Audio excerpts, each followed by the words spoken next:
Assalamualaikum warahmatullahi wabarakatuh. Sebelumnya izinkan kami untuk memperkenalkan diri. Kami dari kelompok 17 akan mempresentasikan hasil diskusi kami yang bertemakan asam karboksilat.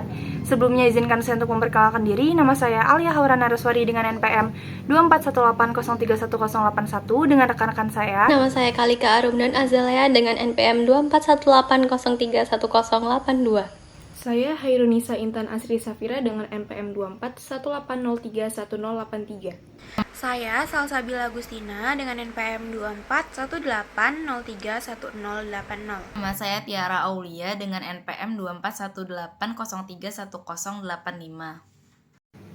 Jadi yang pertama, terdapat pengertian dari asam karboksilat itu sendiri. Apa sih asam karboksilat itu? Asam karboksilat merupakan senyawa organik yang mengandung gugus karboksil, yang dimana gugus karboksil ini mengandung gugus karbonil dan juga gugus hidroksil dengan rumus umum RCOOH.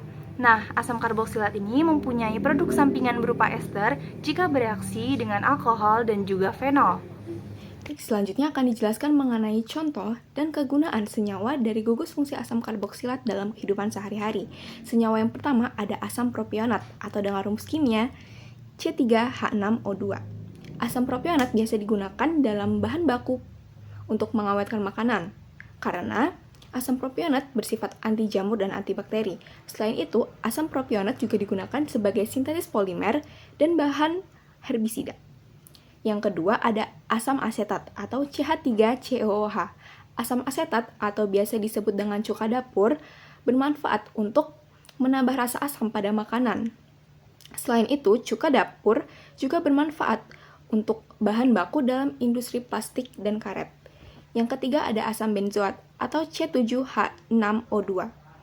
Asam benzoat digunakan dalam industri kosmetik sebagai anti jamur dan antibakteri. Asam benzoat juga digunakan sebagai pembasmi serangga dan bahan baku pembuatan fenol.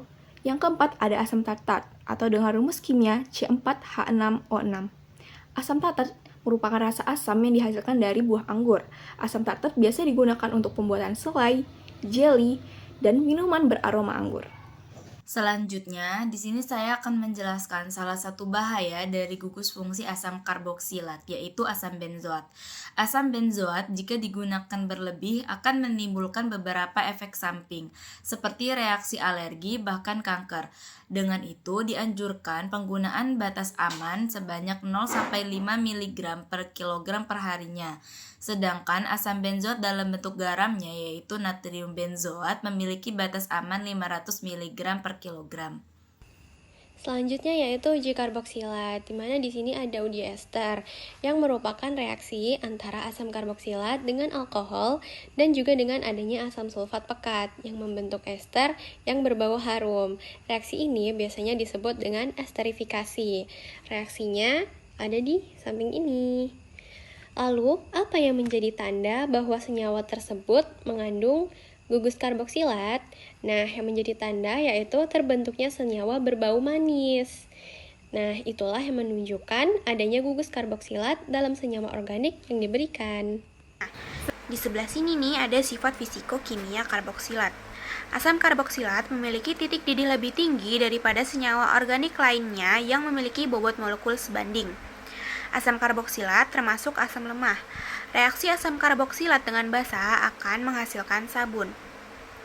Asam karboksilat bersuhu rendah bisa larut dalam air dibandingkan yang bersuhu tinggi loh. Juga asam karboksilat memiliki ikatan hidrogen serta molekul air. Asam karboksilat juga memiliki daya hantar listrik yang rendah.